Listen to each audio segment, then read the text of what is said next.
So, good afternoon, everyone. My name is Maurya Hanspal, and in this session, we're going to start our discussion on financial management. That what exactly do we mean by financial management, and why is financial management so important? And also, we'll be talking about some of the basic things in financial management in this introductory session, for which the students must know about. Though this curriculum of financial management is also taught in top universities, be it your BBA, MBA, your BCom honors. So like in all these curriculums also in like any of the colleges, be it your tier one college, tier two college, tier three college or whatsoever, this curriculum of financial management is taught to students. But the thing is that people do not pay much heed to this curriculum of financial management. Because in financial management, what exactly do we learn? We learn about the few basic concepts and basically the crux of what we're gonna learn in future. Like for example, if anyone wants to build a career in MBA in finance and later on build a career in core finance, so that person must have knowledge about financial management because financial management is a curriculum which forms the crux or the basis for any course in finance. You might think that financial management is not important and we want to pursue a career in finance. So we can go to take up some courses or some electives in MBA, maybe for the purpose of like investment banking or financial statement analysis or financial derivatives. So all these kinds of complex curriculums or kind of electives are available, which sound quite interesting by their names also. And in the first and second semester, like when we are taught the financial management, we do not pay much heed to this subject, and we think that in the subsequent semesters, be it the SEM 3, SEM 4, SEM 5, or SEM 6 in colleges, like we'll be taking up the financial subjects curriculum or electives, and like we'll be doing well. And when the students start to doing that curriculum, at that point they realize that it would have been better if they would have done this curriculum in the first and second semester because ultimately it forms your basics and it is derived from your basics only. तो basics जब तक clear नहीं होंगे financial management की कि भाई है क्या फाइनेंशियल मैनेजमेंट, तो बाकी advance electives you can't even do it, and that is the major problem which the students face here as well. Okay, so one thing that you need to know about all the concepts of finance, be it you do like investment banking, you do like risk and return analysis, you study about the dividend policies, like you study about the capital structure theories, you talk about the mergers and acquisitions, we talk about the leverage buyout models. Everything has been derived indirectly or directly from the financial management subject. And that is why financial management is something very basic. It is at the crux of everything, at the bottom line of everything. So once this curriculum of financial management is clear to you, you'll be able to take up any elective and at least your basics would be cleared for that. Because until and unless your basics are not cleared, you cannot talk about the top financial or advanced financial concepts, and that you need to understand in a very clear and crisp manner, right? So, talking about financial management, so what do we mean by financial management? So, as the name suggests, it means managing your finances. Financial management, managing your finances. So, one of the things that we need to know, which is also the biggest drawback of the Indian education system as well, when we are taught the subject of financial management in your colleges and all, we just talk about the companies or the corporates, and there is no discussion made about personal finances. So tell me something, is managing the finances, as we call it by the term of financial management, important only for the corporates and top management companies? And there we are talking about debt, equity, the company is raising debt, how much debt to raise, up to like certain point you have to raise debt. And then we are talking about the EBIT analysis, EPS analysis. So all these things are going on, right?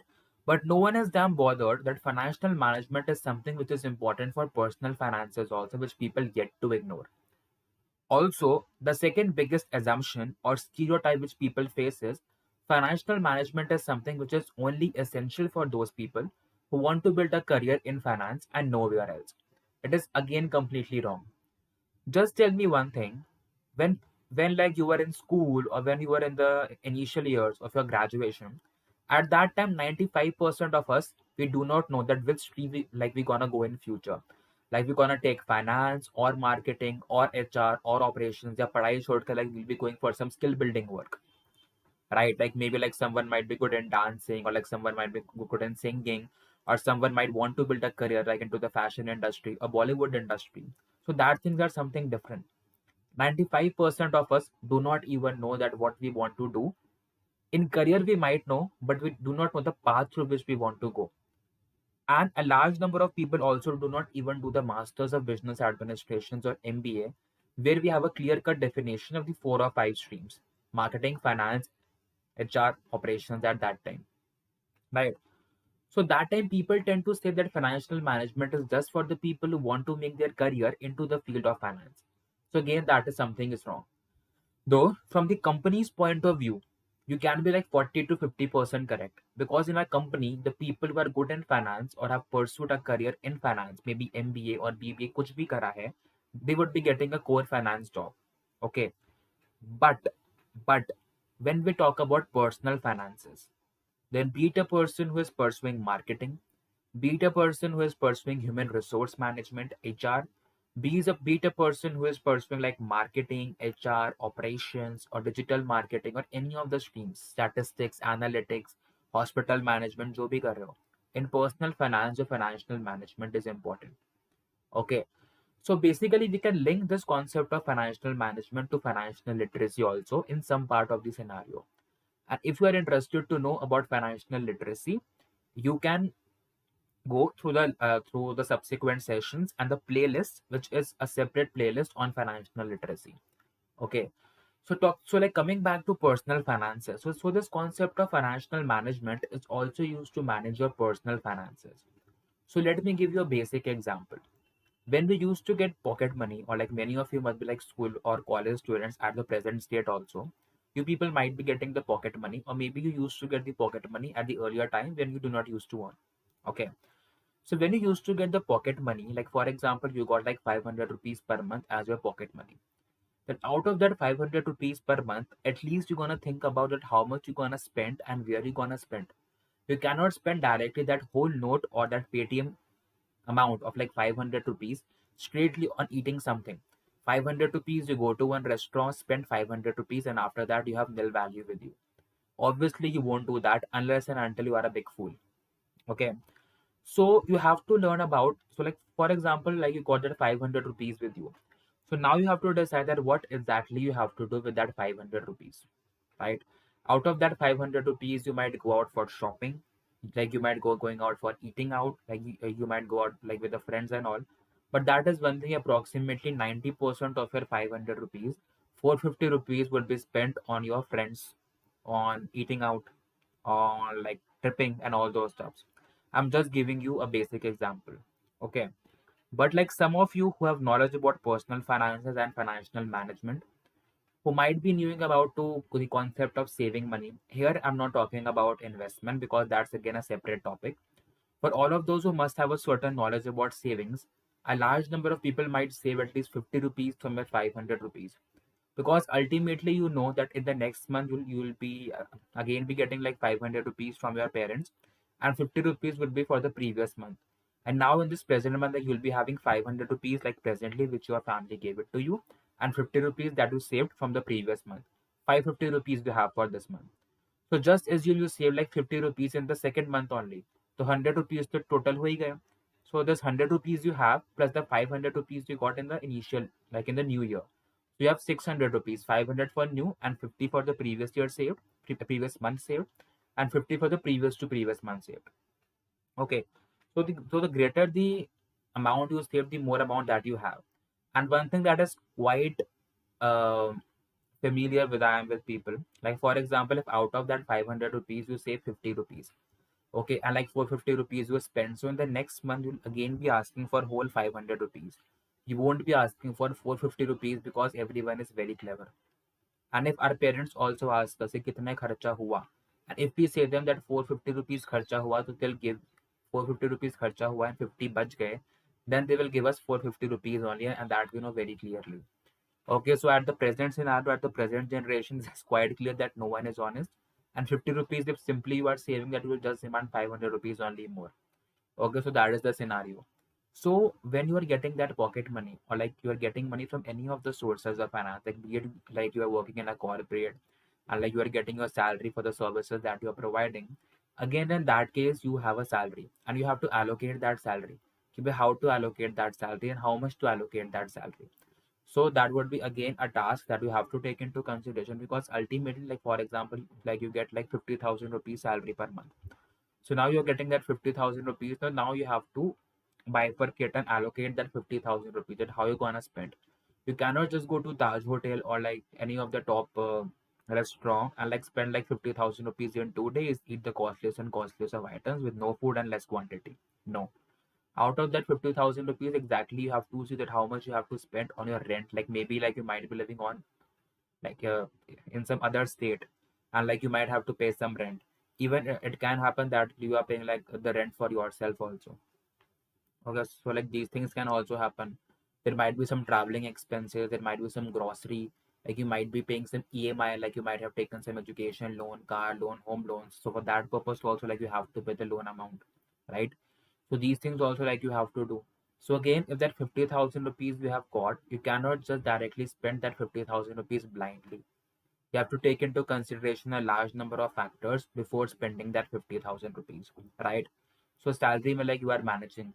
Again, everyone takes a life insurance policy. It does not mean that a person who is like into the field of finance will always take a life insurance policy, and the other people who are not into the field of finance will not take a life insurance policy.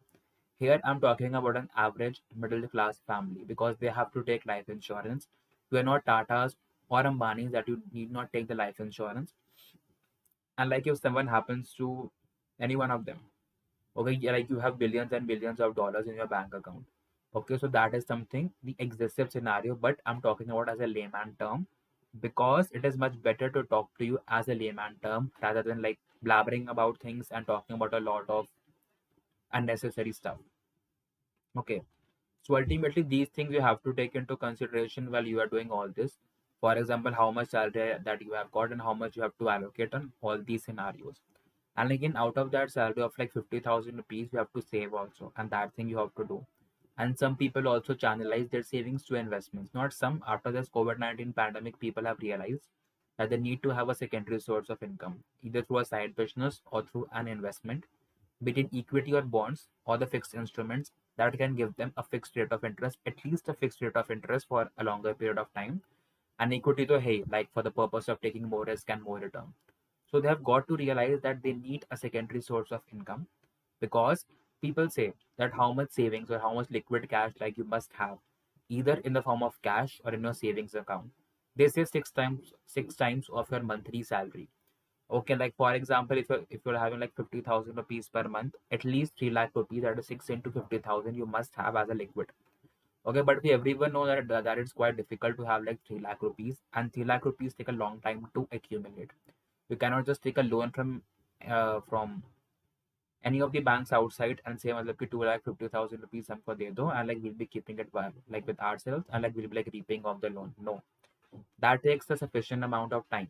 Okay, so even in this COVID-19 pandemic, people realize that this 6 times का rule, जो 6 times का rule है कि अगर आपकी salary amount का आपको 6 times आपके पास होने चाहिए, even that fell short, because people were jobless for more than 1 year or 1.5 years. They had incurred a huge amount of expenses on the COVID, and all like more than 1 lakh or 2 lakh expenses were being incurred on COVID. People had lost their loved ones, and also that people not once, people suffer from COVID twice and thrice, because like 3 waves we had consistently, right? So all these savings were gone. So that you need to understand at the present scenario is this 6 times rule, like which has been running from the past 100 years or 200 years. कि salary का तुम 6 times कर दो, and that person like you people should have as your savings. Does it really work in the present day scenario, or you must have some extra savings through a side business or through the investment opportunities? Be it FDs only, or be it your bonds, be it equities, at least you are investing something. Okay, so that thing you need to take care of. Ab, coming back to the topic of financial management, so see the one thing that you need to know, like if someone asks you that what do you mean by financial management, so you need to give a simple answer that by financial management we mean the method of managing your finances, and that's it. Be it your corporate finance, that is a company managing their sources of finance, be it your equity or debt, or you managing your own personal finances. So financial management can be done in any of the scenarios, be it from the company's point of view or your personal point of view. Okay, so these things can be taken into consideration as well. So when we come back to this topic of financial management, let me erase all this.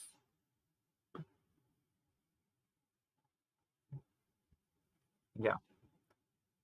If someone asks you, what are the two most important objectives of financial management?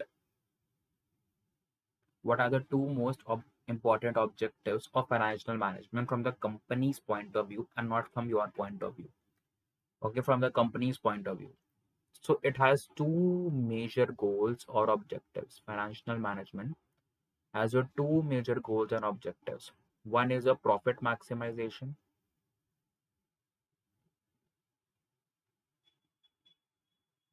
and other they talk about your wealth maximization. One is your profit maximization, and the other is your wealth maximization. So these are the two most important objectives or the goals of financial management if someone asks you. So now we'll try to understand that what is the difference between the profit maximization concept and the wealth maximization concept. Because people tend to understand both of these in the same sense. They believe that the profit maximization is same as a wealth maximization, though it is not the same, they are different. So coming to the first topic or the first heading that we have here is about the profit maximization. So what exactly is the profit? In simple terms, like we call the profit as a munafa. And when we can have that profit, we can have the profit when our income is more than our expenses. Because for all of those who have knowledge about the profit and loss statement of a company, or even if you do not have knowledge about the income statement of the company, keeping your own scenario as well as personal finances. If your monthly expenses are less than your income, won't you have such savings with you? And ultimately, that savings is your profit that you would be like going for FDs or bonds or equities, like investing in the stock market or whatsoever as per your desire, right? So when we talk about the profit maximization principle, it means your firm must emphasize on maximization of the profit because ultimately the firm has a goal of maximization of the profit. And how can the firm maximize the profit? The firm can maximize the profit by increasing the revenues and decreasing the expenses. The firm has to optimize the cost or like minimize the cost and maximize their revenue. And in this way, the firm can make the maximum profit. And that is the scenario which the company desires for. Though in the short term, like when the company has just started, or like presently, like in these companies, we can say that the present is startup companies, or as we like popularly call them as the tech platforms or the platform companies. These companies are the loss-making companies. And why these companies are the loss-making companies? Because ultimately they have just started, and the initial amount that they get from anywhere, like be it from the public or the venture capitalist or private equity firms, that is basically used for their investment expenditures or capital expenditures, or popularly as we call it as the capex. So like because of that, there is no kind of like cash left with the company, and there is no profitability also because a large amount is being made or invested into the capital expenditure on the asset side of the balance sheet, and also a huge amount is being done on the expenses also. Okay, because in the initial period of time, like what basically happens, like in a startup, your capital expenditure is a lot and your depreciation is less, because ultimately you have purchased the assets and the depreciation will be almost like negligible in the initial years. But as the company starts to grow and the company becomes mature, at that point of time the depreciation is more and the capital expenditure is less. Okay, so that scenario you need to understand. So since for loss making companies or the platform tech companies as we popularly call them, so these companies have just started, and presently a large amount is being spent on the capital expenditure or on the expenses in the P&L side. And that as a result, their expenses are more than their kind of revenues. And that is where the company is having losses. But one thing for these loss-making companies, you also need to see the sales must be more. Their other income, their other sources of revenue, or other types of sales, like they might be less. But their main sales must be good because ultimately these startup companies get recognized on the basis of their sales only. If a business or these startup companies or any of the companies like they do like sales नहीं है उनके पास, ठीक है, like they're not having sales, they do not have sales, in that scenario like it's not a business. So ultimately, you need to have sales, and sales is a kind of a metric like which is being used by the top investment bankers and financial analysts also in valuing these companies. So that is again a separate topics. I won't be confusing that because this session is meant for the layman people. Correct, be it any stream you are here for. So we're talking about the profit maximization. In order to maximize your profit, your revenues must be more than your expenses. And if your revenues are more than your expenses, you'll make a profit. And in the case of vice versa, in which your expenses are more than your revenue, that you will incur a loss. But that loss must be justified. Okay, so that is the scenario, and that is we call as the profit maximization principle. The second principle we call it as the wealth maximization principle. In wealth maximization principle, you have two concepts. One is your capital appreciation, very important. In wealth maximization, one is your capital appreciation, and the second is your dividend payments. One is your capital appreciation, and the second is your dividend payment. So I'll just erase all this, and like we'll be talking about the wealth maximization now to have some more space.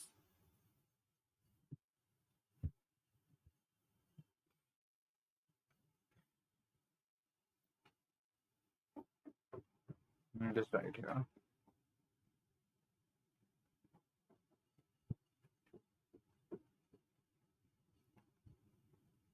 Wealth maximization.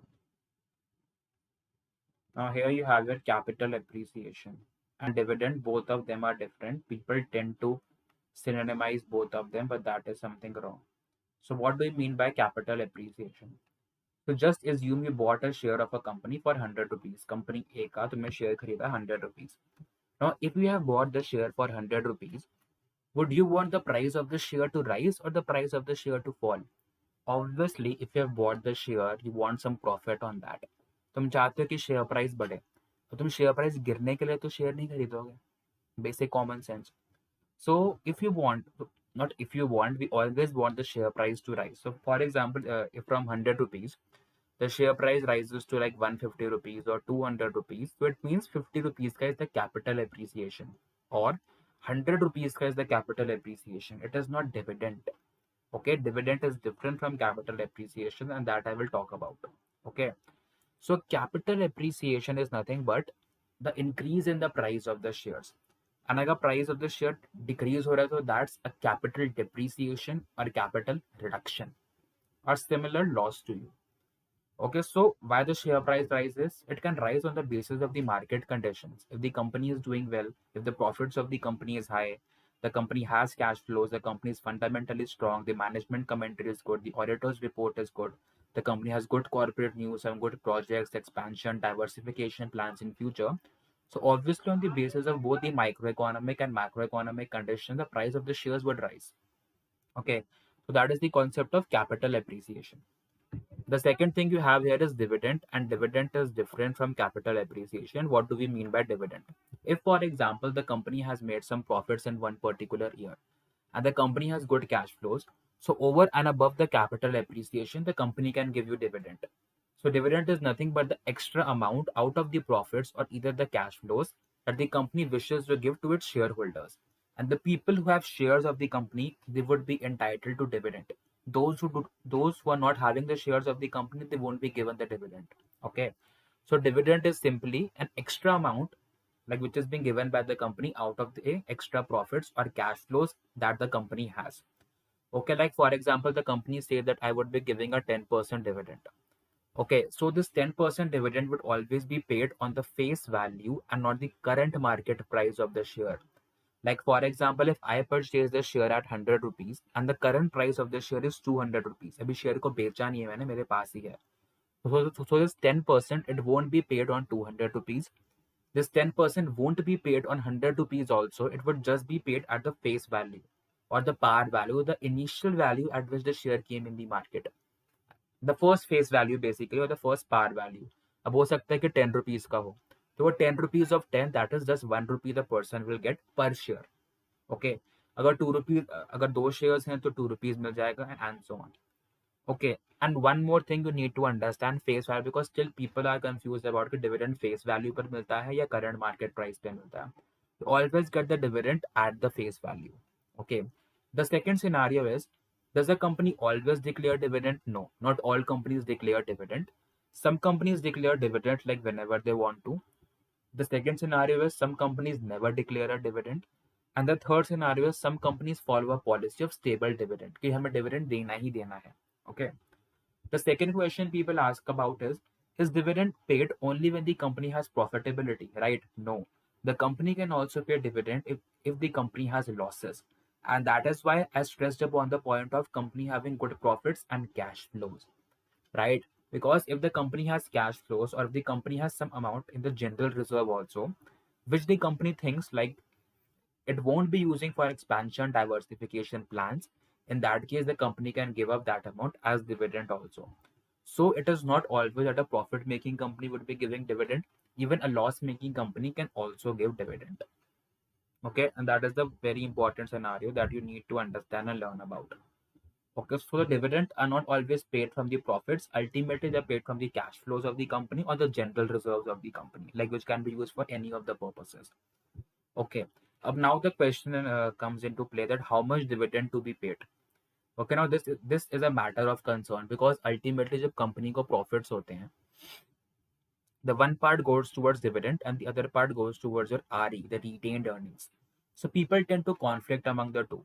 Like for example, if the company is giving the whole amount as retained earnings and giving zero as dividend, in that case, it's justified only if the company is using the whole of retained earnings for expansion, diversification, and good projects that will give a future return to the company. But if the company has just kept the amount with itself, an idle amount, it would indicate a kind of negative sentiment for the people, and people might start selling the stocks of the company. And they also might be dissatisfied. So ultimately, the price of the share will also come down. In the other scenario, if the company is giving 100% as dividend, it might indicate that the company has no future projects or no kind of investment opportunities for future. And might be the company might not do well in the future and the company might go down or go into the process of liquidation and सबको पैसा देके company भाग रही है. So this can also be a signal in the market. So that's why 100% dividend is also not good, and 100% the retained earnings with no justification is also not good. Then how much should have? People say to have an optimal combination, and 1:1 is not always an optimal combination. You can have the optimal combination as 60-40, 60 dividend, 40 retained earnings, or 40 dividend or 60 retained earnings. But that completely depends upon the company's discretion and its prospects. We as investors, we as laymen or we as tutors, we cannot say anyone की company को 20% dividend देना है and 80% the company has to keep as the retained earnings. It completely depends upon the company's projects, future prospects, and analysis, which is done by their own financial analyst and company's management. So that you need to understand. Okay, so that's all for today. I'll soon see you in, like in the